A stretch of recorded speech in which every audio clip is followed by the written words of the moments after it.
Doutor Lucas, para fechar a nossa série de entrevistas e as nossas conversas até agora, daria para fazer assim um panorama, traçar um panorama nacional no que diz respeito às contratações da administração pública? Os administradores, os gestores públicos estão atentos à lei, à ética, às suas obrigações quando o assunto é contratação? A primeira observação geral é dizer que a legislação é uma só, aplicável a todos os gestores federais, estaduais, municipais, da administração pública direta, das autarquias, fundações públicas, sociedades de economia mista. Então, o administrador público deve ter em mente que ele tem de conhecer a lei, tem de seguir esse padrão legal, mas que nos dias de hoje, algo que é muito importante, que deve ser dito, é que não basta apenas cumprir lei. Nós trabalhamos hoje com regra de eficiência. Nós sabemos que a execução desses contratos administrativos geram despesas vultosas. Temos contratos que, em alguns casos, ultrapassam a cifra dos milhões de reais. Então, o administrador público deve saber que ele gasta dinheiro público.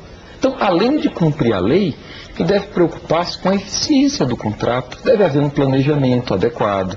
Nós sabemos que a melhor forma de aplicar corretamente recurso público ou privado é fazer um planejamento. Então, o administrador público deve planejar.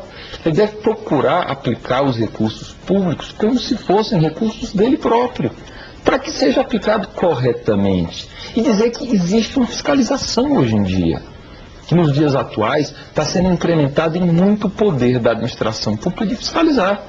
Então, se não por consciência, ao menos por temor de uma fiscalização, devem os administradores preocuparem, sim, com o cumprimento da lei, com regras de moralidade, com regras de eficiência, com regras de publicidade, porque é a melhor forma do administrador público dar uma resposta à sociedade que paga tributos. Doutor Lucas, obrigada por ter estado conosco nessas 10 entrevistas, contribuindo nessa produção do Instituto Legislativo Brasileiro sobre as licitações e os contratos da administração pública. Muito obrigada. Eu agradeço a oportunidade que o Senado Federal, que o Instituto Legislativo Brasileiro deram à sociedade de passar alguns conhecimentos, algumas regras sobre os contratos e sobre as licitações. Esperamos que o conteúdo dessas nossas conversas sejam de algum proveito, tanto para aqueles que estão do lado da administração pública, quanto para os particulares, para os empresários que contratam com a administração pública. Então, para que haja uma boa execução de contrato, o primeiro passo é conhecer a legislação,